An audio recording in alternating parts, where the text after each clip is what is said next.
Okay, it's July 22nd, 2020, and the Dayton Town Council is holding a special meeting for the final adoption of the golf cart ordinance and other miscellaneous town business. We are holding this meeting by phone because of the COVID-19 pandemic and in compliance with the governor's executive orders and back on track plan, which allows local governments to meet remotely and determine their own policies. This meeting is open to the public to listen in real time by recording afterward, and an option has been provided for the residents to speak during the meeting on agenda items. Present on the phone line is our attorney, Reed Murtaugh, town manager, Mark Harlow, and town clerk, Michelle Freeword, and I think our marshal, Scott Taylor. Now we'll have identify the council by a roll call. Jen Menango. Here. Stan Kiger. Here. Carla Snodgrass. Here. Ashley Stevenson. Here. And I'm Ron Kohler, so all 5 council members are here. First on the agenda is the golf cart ordinance. Reed, do you want to explain where we are now? Yeah, we've had the first reading of the ordinance, and we are now able to adopt it on second reading. So we just need a motion to adopt the ordinance. Michelle, do you have the number that we assigned last time? Hold on, let me grab the thing. It's 8. I have it written down. Yep. Yeah, it's 2020-8. Okay, yeah, so Ron, you just need a motion to adopt ordinance 2020-8. Okay, somebody want to make that motion? I make a motion to adopt ordinance 2020-8. Okay, Stan made a motion. We need a second. I'll second. Okay, Carla seconds it. So we got a motion and a second to adopt on the second reading ordinance 2020-8. Now we'll have a roll call vote. Jen, how do you vote? Yes. Stan, how do you vote? Yes. Carla, how do you vote? Yes. Ashley, how do you vote?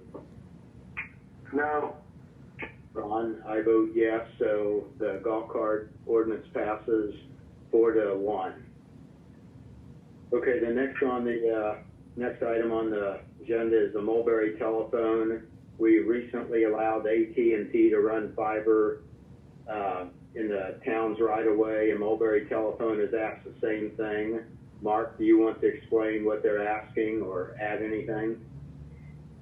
Sure. Ron, Can I interrupt for a second? Yeah. Does this golf cart ordinance need to be advertised for a period of time before it goes into effect? Yes. 30 days, I think, or something.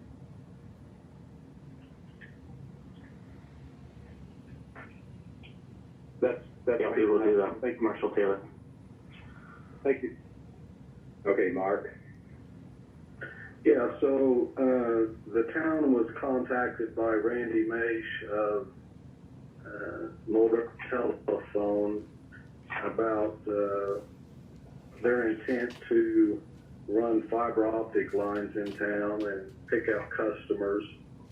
I've gotten back to him with some concerns, one of which was our utility right-of-ways are full of existing Mulberry lines. There are just several companies, and there was just a concern about overfilling our utility right-of-ways, so that if we ever need to work on a water or sewer line, we've got quite a cobweb to dig around just to get to our pipes. The other item that I mentioned to him was the impact on the town itself, in that there'll be a couple hundred locates, which take time. Also, the liability concern is if they damage any town utilities while they're doing this. So, and he answered those questions, and he said, well, we could do this and we'll put the town as a rider on the insurance policy in case any lines are damaged, the sewer or water line.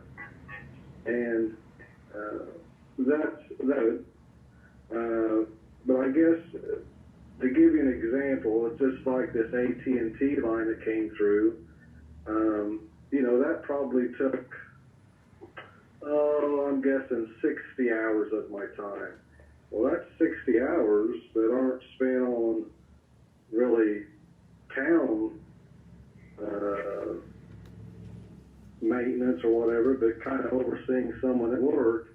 And if we do this thing with Mulberry, will be much larger than that. So I guess I just feel that Mulberry should, or her utility, should somehow help carry that burden. Because if I do 200 locates and they take an hour apiece, that's 5 weeks of work that I'm not doing the other things that the town hires me to do. Now, do I know that what the correct answer is? No, and whenever I've talked to other municipalities, usually what they do is they charge a permit fee or require, whether it's Vexen or whoever, they require them to apply for and receive a permit before they're working in the town's right-of-ways. Well, we have that in the past. So they've kind of had a free hand of coming in and providing the services, which on one hand, they're providing the services to the residents, but on the other hand, as a doing body that's responsible for the town infrastructure, I just don't know what the operative oversight is.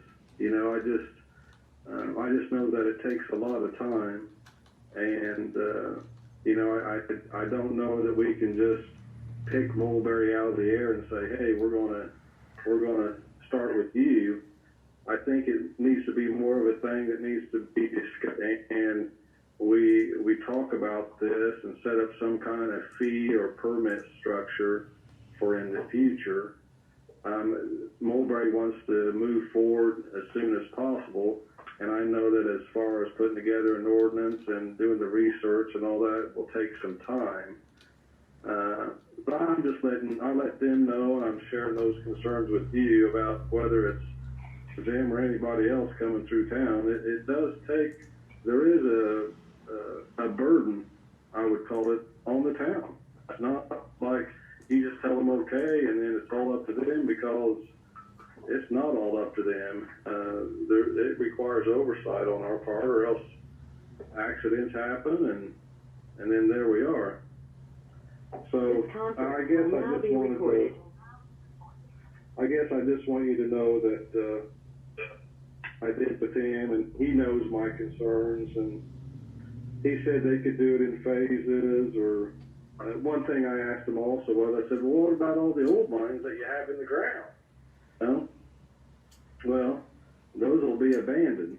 His reply was that once the fiber optic comes in, all the copper lines will be abandoned, but only after the people are hooked up to the fiber. Well, there'll be some homes that hook up to it because they're on Comcast or something, you know. So I don't see that happening in the near future, so we've effectively just increased our utilities within our right-of-way. So anyway, I'd be glad to answer any questions or any thoughts that you might have on it. Kind of where I thought it deserved a discussion rather than just saying, yeah, go ahead and do what you want. Okay, thank you. Go So ahead. when AT&T, this is Jen. I was just going to ask, so when AT&T came through or is coming through, they did not pay a permit fee or anything like this. They're just coming through with their, what did they call it? is a fiber optic line, but the difference is that they weren't on the town right of way. Yeah, the difference is that they weren't within the town right of way. They were within the NDOT or state right of way, so they had to do all their permitting through the state of Indiana and not through us. Gotcha. Oh, okay. Yeah. One more question, Mark. I remember you talking about these, locates before, and I vaguely remember you mentioning a person or a company that if you paid so much maybe per month, then they did the locates and it wasn't our responsibility. It was a while Yeah, back. it's a company called USIC, and they do all the locates for Vectron and Frontier and AT&T, and it's on a per locate. They put together a proposal for the town, and they said they would charge the town $21 for every locate that they did. So now say that they were needed to do a locate before your house. For $21, they would mark the water, sewer, and stormwater.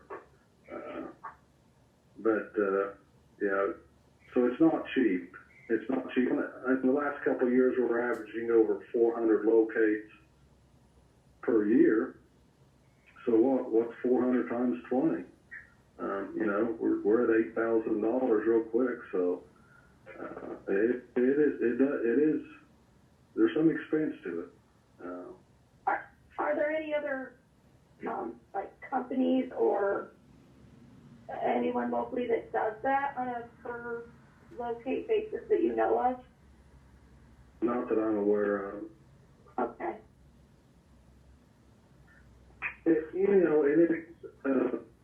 I did locates today. I mean, it's not something that we can't do, but I just want you to understand, just because somebody wants to do something, it does cost the town in a roundabout way, Yeah. Hey, Mark, this is Reed. I received an email from Randy with Mulberry Telecommunications saying that they are obligated to serve those customers by the Indiana Utility Regulatory Commission, since Dayton is in the territory. So, since that's a state requirement, did you ask them why they are wanting to do that in the town's right of way versus the state right of way? No, because I know that the state right of way is only parallel to State Road 38, and of course to go out into the neighborhoods and down the streets, I knew that it was outside of the state right of way.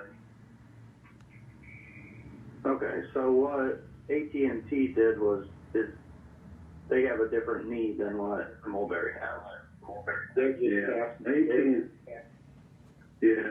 AT is not going to be hooking up people, residential or businesses, to their main fiber optic cable line, but Mulberry's sole purpose is serving residential and commercial customers within Dayton. So that's the difference. Okay, so since that's the case, it seems like this is a requirement. And then we just need to determine, like you said, and I'm in agreement that if, in the future we want to require a permit fee or negotiate some kind of reimbursement. I think it's something disgusting, because I think there'll be even more in the future. And here's an example. In 2018, we just got done paving several streets, and then here comes Barron cutting up a brand new street. It just is frustrating. So I got with Victor and I said, what other areas are you going to do here in town so I'm not paving them the year beforehand? We need to have some coordination here so that the left hand knows what the right hand's doing. But you know what? That won't happen because they're such a large company, and these field guys, they don't know what's what's coming down the pike that far. It's more of a reaction than being prepared. So it just, and I'm sure we're not the only municipality that deals with it, but I think it would not hurt if we had something on the books that gave us some oversight on these type of things. Okay. Anybody else? Mark, are you in recommendation to the board giving the approval? I am, because I don't see any justification for not giving the approval. I was just trying to, I don't know, manage it somehow. Yeah, Yeah. right, that makes sense. Somebody like to make a motion to approve this? This is Jen. I make a motion to approve Mulberry. Mulberry Fiber. I second it. We got a motion, Jen made a motion to approve What was Mulberry. the motion, sorry? I think we just need a motion to allow them to use the right of way. Okay, I withdraw my motion, and I make a motion to allow Mulberry Fiber to use Dayton's right of way to put their fiber in. Does that work? Yeah. Okay. I second it. Okay, we got a motion and a second. I think we discussed it. Do we need any more discussion, or can we vote? You're good to vote as long as there's no public comments that were submitted before that you need to read. No, Okay, we have a motion and a second, so I'll have a roll call vote. Jen, how do you vote? yes. Stan, how do you vote? Yes. Carla, how do you vote? Ashley? Yes. And Ron, I vote yes, so it's 5-0 unanimous to let Mulberry come in our right of way.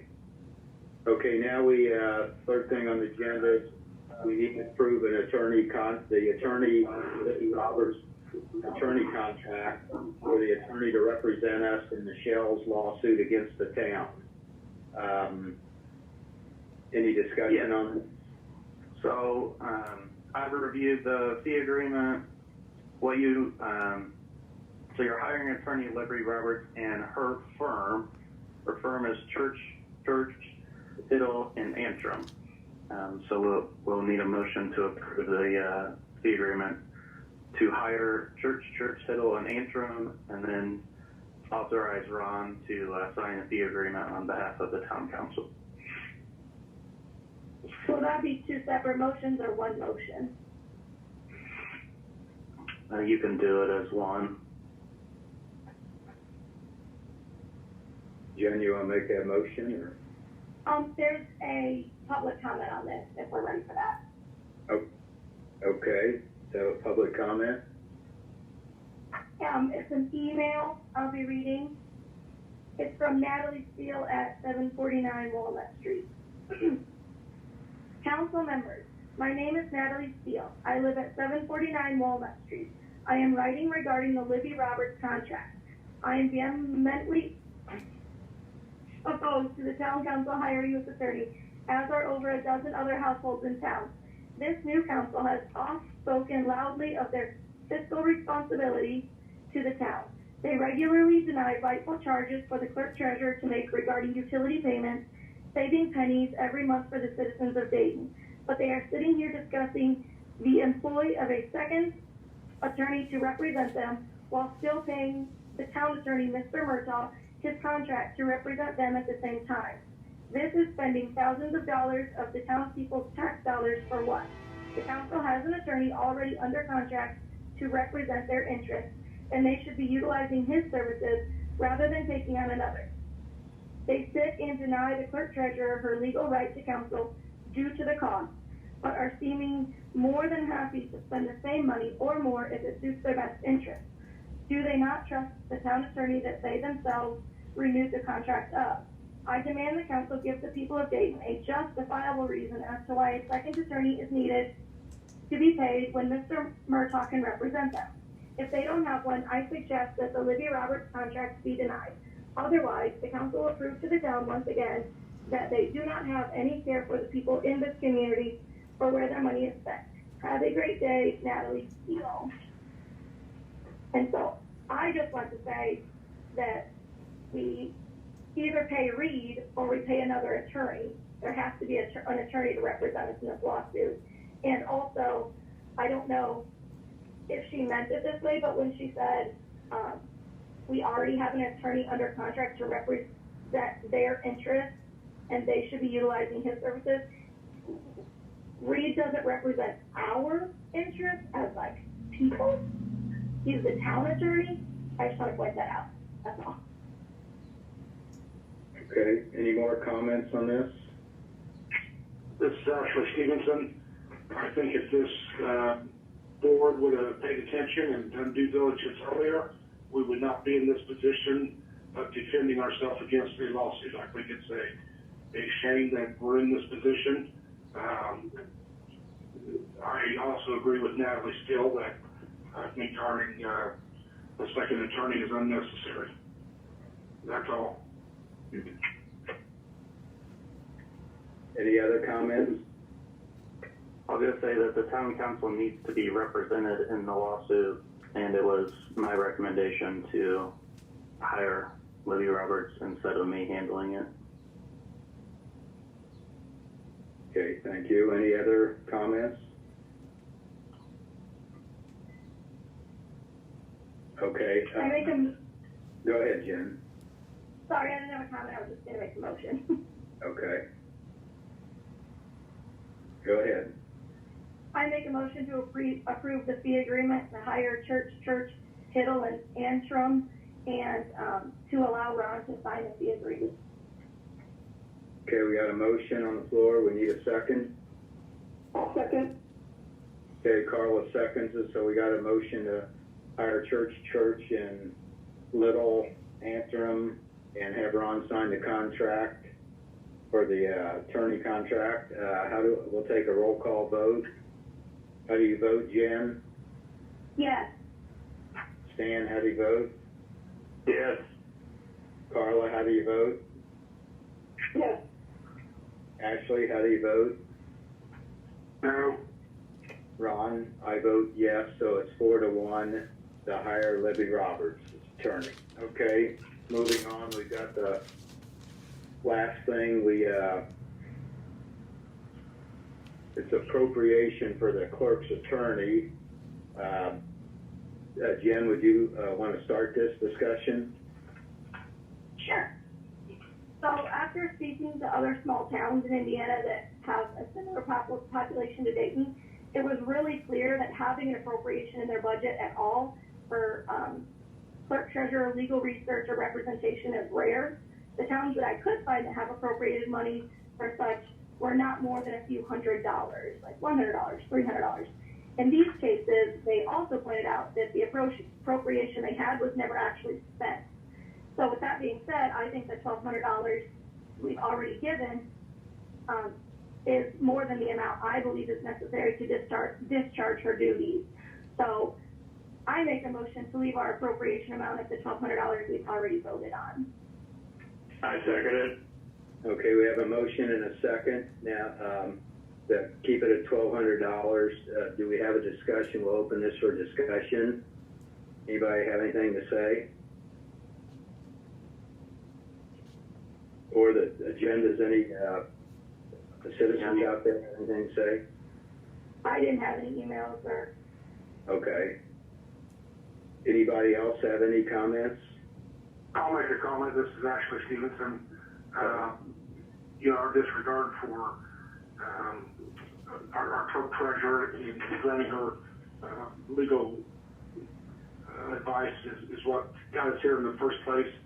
So, leaving the $1,200 is, that was awarded earlier is, again, what got us here in the first place. I think it's an unreasonable amount. That's all I got to say. We'll vote on it. All right, thank you.